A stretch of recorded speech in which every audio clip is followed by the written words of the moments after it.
el coordinador de cuidados paliativos del Hospital Central de la provincia de Mendoza, el doctor Marcelo Álvarez. Hola Alejandro, Paola, ¿cómo están? ¿Cómo estás? Muy bien.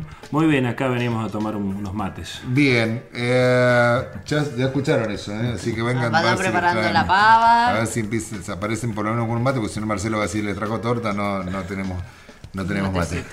Sí, Marcelo, la verdad que nos interesaba mucho charlar con vos porque nosotros mantenemos, le cuento a la audiencia, nosotros mantenemos una fluida relación con Marcelo a través de las redes sociales y nos enojamos muchísimo con los avances de ciertos sectores de derecha sobre algunos temas interesantes, ¿sí? Que no debería ser, que no debería suceder, pero que lamentablemente sucede. Y en este caso, el tema es el tema de la muerte digna, ¿sí? Sí. El tema de la muerte digna, en este momento está tocándose el tema con varios proyectos de diferentes diputados en la Comisión de Salud de Diputados. Se ha pedido el asesoramiento de varios médicos, representantes de la comunidad mendocina, y hemos por ahí visto, tal vez algunas publicaciones periodísticas, que uno también hoy debe citar la fuente porque no sabe hasta dónde es cierto, se saca de contexto. Estamos viendo la otra vuelta algunas frases presidenciales que se sacaron de contexto y no se complementan. Entonces uno por ahí seguía a partir de eso, ¿no? Los discursos que se ha escuchado con respecto a... son objeciones a la ley de muerte digna nacional para la correspondiente adaptación en la provincia de la ley provincial de muerte digna. Exacto, sí. Recordemos que la ley nacional ya es ley. Claro, desde mayo desde este año, la ley de muerte digna, que es realmente lo que refiere a la autonomía de las personas, la autonomía de los pacientes, o sea, considerar a las personas como en el centro de la escena y no a los médicos tratantes y ni a la familia tratante. O sea, acá no se trata de qué quiere hacer el médico o no, sino qué quiere hacer el paciente. Es escuchar esa voz que habitualmente no se escuchaba, o desde el modelo hegemónico médico que tenemos por ahí, que por ahí lo combato en lo personal, plantear esto de tomar definiciones o decisiones al final de vida, por ahí sin tener en cuenta el mínimo deseo a veces de la persona, solamente tratando las culpas que siente el médico por no hacer. Generalmente como son gente muy chica, niños o jóvenes, entonces algo hay que hacer, y en ese algo hay que hacer hacemos cualquier cosa. O familiares, mamás, papás, que a veces en esto de la lucha contra la enfermedad o contra el cáncer es un tema muy difícil, porque uno también entiende por ahí el deseo de la familia, pero a veces se olvida de la familia que el niño no es un instrumento o un medio, sino es un fin en sí mismo.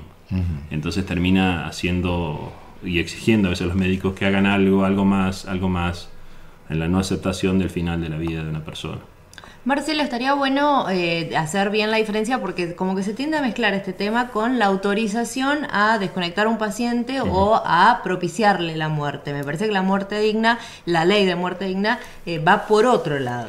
Claro, hay que diferenciarlo más que nada con el concepto de eutanasia. La eutanasia no tiene nada que ver con muerte digna, es completamente diferente. Lo que dice la ley es bien claro, inclusive prohíbe la eutanasia, o sea, mantiene, más allá de las posturas personales que puedan tener uno a partir de la eutanasia, sí, eutanasia no. La muerte digna lo que refiere es que nadie le hagamos nada de más ni nada de menos. Es posicionarse ante el momento de la muerte. Si lo querés hacer antes, plantearías de eutanasia, o sea que el paciente antes de los momentos que se iba a morir, por ejemplo con el deterioro físico que va marcando ya un deterioro final, si el paciente antes de ese deterioro pide que le apliquen una muerte asociada, ayudada por los médicos, sería, siempre teniendo en cuenta esa voluntad, si no, no sería eutanasia, tiene que estar la voluntad del paciente, plantearía eutanasia, o sea, antes de los tiempos que el cuerpo y su relación con su enfermedad le definirían. Ahora, respetando el momento, o sea, en el deterioro final de una enfermedad terminal, sea cáncer o sea otras enfermedades neurodegenerativas, por ejemplo, eso sería el concepto de muerte digna u ortoeutanasia, que la llamamos nosotros también, para diferenciarla de eutanasia. Y cuando uno prolonga artificialmente su última etapa, con métodos tecnológicos, y ahí hay de pronto también una presión también de algunos intereses económicos, se hablaría de cuando ya el paciente está lleno de sondas y sueros y caños por mucho tiempo, estaríamos hablando de un concepto que hoy definimos como distanasia, la muerte atrasada del momento que iba a ser, ¿no? O sea, cuando el paciente ni siquiera puede elegir. Hoy en día lo que dice la nueva ley, la 27.642, es plantear que las personas inclusive pueden decidir con un documento de decisiones anticipadas, en el caso de que ellos no puedan decidir en el momento de tomar estas decisiones, que no se le obligue a permanecer artificialmente con una vida vegetativa, por ejemplo el caso de Neuquén, que es el caso de estos días, que tiene 20 años de estar conectado a máquinas, donde él no tiene conciencia ni siquiera de un estímulo, ni siquiera de una caricia, ni siquiera una palabra. Claro. Entonces ahí la ideología de cada uno de los integrantes, inclusive de los médicos, se ve influenciada por algunos argumentos de culpa, como lo estamos dejando morir, lo estamos matándolo, eso es eutanasia, se confunde, por ahí algún sacerdote, algún obispo neuquino sale a decir que eso es matar a la gente.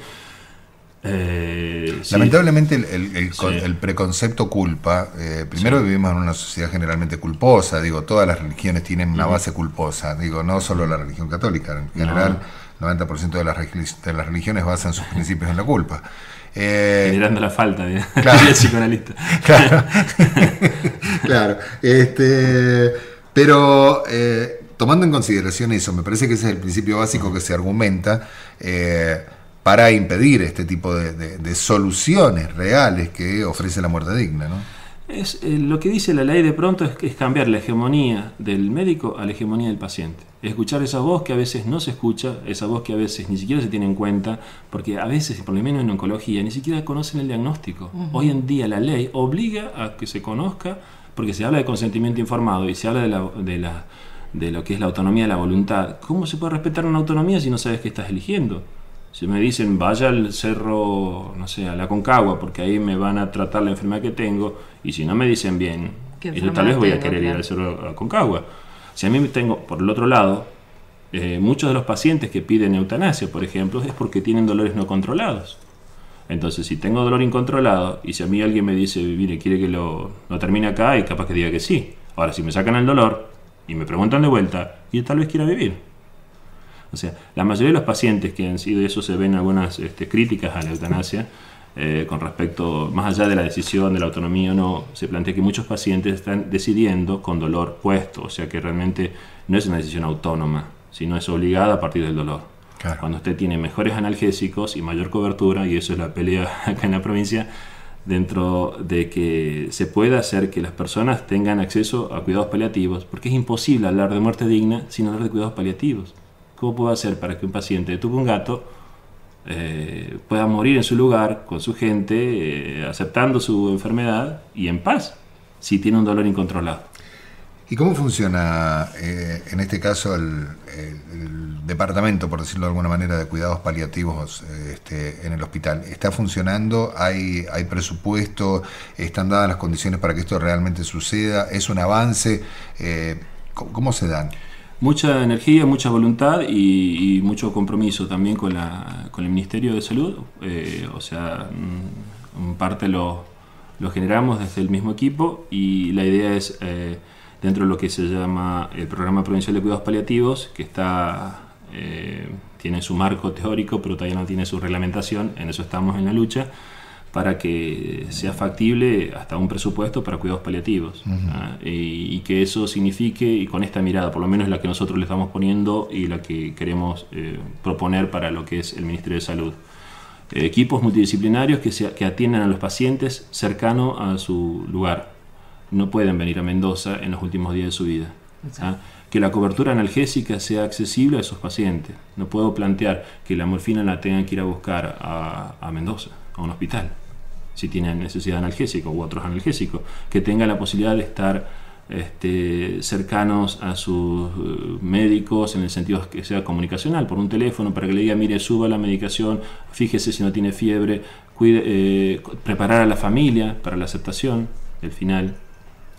Es difícil a veces convencer, porque es un tema que habitualmente dentro de las estructuras conservadoras mendocinas es difícil tocarlo, porque no se quiere hablar del tema. ¿Y sabés a dónde me hace ruido mucho? En los profesionales futuros. ¿Sí? Porque seguimos con el modelo, no sé qué se está enseñando, cómo se prepara el profesional a la hora de ir a participar del sistema y empezar a atender y estar en estas situaciones. Digo, me parece que están esos profesionales condicionados por estas características que decíamos, la religión, los temas morales, la culpa, enfermedad, eso también se traslada y luego comienza a funcionar parte del sistema, y me parece que habría que empezar a formarlos de otra manera, con esta idea de que el paciente es un sujeto de derecho que tiene derecho a estar informado y a modificar esa relación de médico, aquel que detenta el conocimiento, y el paciente, aquel que debe estar sujeto a las decisiones de este profesional. Recordando lo que estás diciendo, hay una avanzada inclusive en algunos países, inclusive en la Organización Mundial de la Salud, de considerar al tratamiento del dolor como un derecho humano, casi una violación a los derechos humanos el hecho de no tener equipos que funcionen y accesibilidad a la medicación, porque pueden tener equipos y tener problemas con el acceso a la medicación. Las leyes que rigen, por ejemplo, los estupefacientes para uso analgésico en nuestro país datan de la época de Onganía. Ni quiero decirte cuáles han sido los criterios que se han tomado en cuenta. Las reglamentaciones. Bueno. Y la ley, el decreto provincial del gobernador de Mendoza es del año 72. También gobierno militar. Exactamente. No es menor porque esto es la apología del sufrimiento y tiene su connotación ideológica hasta en la estructura de los médicos. Y muchos colegas, obviamente la influencia de la Iglesia es mucho mayor, o como institución, la Iglesia Católica puntualmente, y alguna de las más conservadoras de la cúpula de la Iglesia Católica, puede plantearse un poquito más un giro conservador, de temer que eso sea eutanasia o sea una previa para la eutanasia o una cuestión así, sin ir al debate de fondo de las situaciones que tienen las personas, y porque en general muchos amigos de Pastoral de Salud de algunas provincias y todo han estado inclusive militando la ley de muerte digna, por ejemplo en el caso de Río Negro. Y los que están de pronto viendo lo que significa estar al final de la vida de las personas, te das cuenta que están del mismo lado, o sea que no quieren ni acortar ni prolongar. Aceptar que uno tiene una finitud y que no hay un deber hacer de prolongar la existencia biológica a cualquier costo, que eso no es necesariamente vida. Fíjate que hasta podríamos invertir, ¿no? Sí. Los roles. Digo, a ver, la Iglesia que tanto se opone a esta ley de muerte digna, debería oponerse en realidad a todos aquellos que con sus prácticas alargan la vida de un paciente que tiene una finitud determinada. Si uno debería creer en Dios y debería determinar que Dios dictamina que esa persona tiene que morirse tal día, alargarle la vida es creerse más que Dios. Sí. ¿Y cómo se alarga esa vida? La diferencia de esa vida o vida o existencia. Es importante esa diferencia porque el paciente no elige. Y volvemos al punto, nos confundimos, nos vamos. Acá no se trata de que lo diga el cura, que lo diga el médico, que lo diga el familiar, se trata de lo que dice el paciente. Yo no quiero que me tengan llenos de caños y tubos en los últimos días de mi vida, ni que me prolonguen artificialmente mi existencia biológica solo porque alguien quiera sentirse útil o que está haciendo algo, para calmar sus culpas. ¿La muerte es un fracaso para la medicina? No, la muerte es un proceso natural, tanto como el nacer, y vos te vas a morir, Alejandro, aunque digas que no. Yo no me voy a morir No me voy a morir nunca. Y yo me voy a morir, y vos, Paola, te vas a morir. O sea, poder hablar esto sacando todo, o sea, para que vean también cómo, también de alguna forma, en el tema de la muerte, es que la mayoría, hasta muchos izquierdos, son conservadores. Porque es que culturalmente nos enseñaron que la muerte es el fin, es el fracaso, sí, es algo oscuro, es algo tenebroso, y en realidad me parece que aquí lo que hay que ponerlo en el ámbito del derecho, y me parece que el intento progresivo de secularización del Estado, digo, la Iglesia que se ocupe de las almas y de los dolores álmicos, por decirlo de alguna manera, las personas que comulgan con eso. Exactamente, y de aquellos que queremos defender nuestro derecho y esta manera de afrontar los últimos momentos de la vida, tener la posibilidad de elegirlo no entubado, sin dolor, de la mejor manera posible. Sí, con cuidados paliativos. O sea, tenemos que pasar de alguna forma el chivo. Claro, por supuesto. Porque es imposible concebir muerte digna sin hablar de cuidados paliativos, sin hablar de presupuestos para los cuidados paliativos. Y no estoy hablando de presupuesto para mí ni para que lo maneje yo, sino de presupuesto para que las personas tengan accesibilidad a los recursos. No se puede tener un personal que no esté preparado para atender. Imagínense si un paciente pregunta a su enfermero que no está preparado, simple pregunta, mire Liliana, supóngase que sea la enfermera Liliana, ¿me voy a morir? Sí. ¿Qué responde esa enfermera? Y en base a la respuesta, eso va a generar mucha calma o mucha desesperación. en ese paciente. Imagínense la familia que le dice al médico de entrada, no le hable nada, no le diga nada, claro, cuando el paciente está preguntando. Y si está preguntando es porque algo ya se lo está oliendo. De pronto aparece toda la familia de todas las provincias que viene a visitarlo y él no tiene nada. O sea, claro, no sé si... Sí, raro. Y actuamos de forma por ahí necia, como pensando que el paciente, inclusive los adultos, son una especie de niños tontos que no se dan cuenta. Sí. Entonces muchas veces lo que vemos es que los pacientes, el sujeto paciente, termina como consolando a la familia en esta conspiración de silencios donde nadie habla del tema, nadie dice nada y todos deciden por él. Todos saben, pero nadie dice. Y él confirma o conforma a la familia haciendo la voluntad de la familia. Y el deseo de él, ¿dónde estuvo? ¿Quién escucha esa voz? Marcelo, ¿te han invitado a la legislatura para participar de los debates en las comisiones? Sí, la idea es hubo una invitación, pero justo fue en un momento que había pocos legisladores, así que capaz que no, claro, no, tal vez sería el pequeño mensaje desde una oposición diferente, ideológica, ¿no? Creo que todas las voces hay que escucharlas. Exacto. Pero tiene que dejarse escuchar primero. Estamos hablando todos los días de los debates, de la ley de medios y cómo vos ves que hay un modelo hegemónico que hasta en la ideología, hasta en nuestras academias, de formar a médicos para curar enfermedades, cuando también el médico tiene que tarde o temprano cuidar a los enfermos, más que a las enfermedades. Ahí los conflictos de intereses que a veces se dejan ver, ¿no? Marcelo, gracias por este rato acá en la radio. Está buenísimo el tema, vamos a seguir charlando de esto porque me parece que hay que estar muy atentos a estas avanzadas de derecha en otros lugares, ¿sí? Están por donde ven una grieta, ahí avanza. Ahí avanza. Bueno, muchas gracias a ustedes por la invitación y bueno, siempre tratar de poner un poquito de visión, otra visión a estos temas.